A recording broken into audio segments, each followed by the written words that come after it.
下一站去留東京。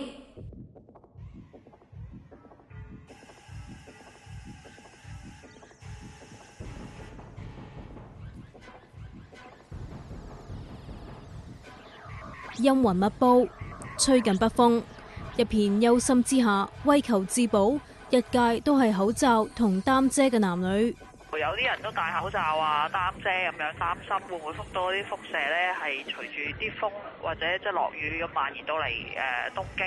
雖然冇話正式即係話啲輻射影響到東京超標咁，但係佢哋都唔知件事即係一路咁樣發展落去，即係會係點？因為福島嗰個核電廠情況好似似乎喺度越嚟越惡化啦。咁有啲人就開始話都會離開東京。喺新宿車站，田中太太好擔心，執埋行李帶埋仔仔，準備向西邊走。但佢仔仔就食住麵包，仲對住我哋舉起 V 字手勢，好似乜嘢都唔知。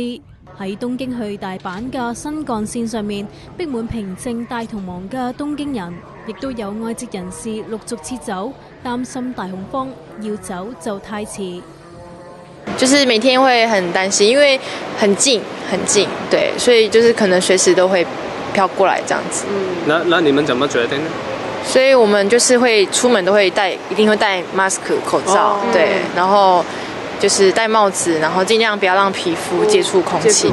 不過亦都有人選擇留低，包括8964之後留喺東京入籍日本嘅張正。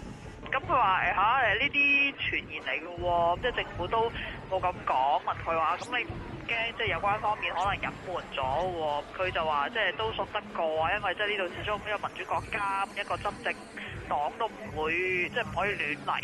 有部分佢識嘅華人準備返中國避一避，但佢話會繼續做生意。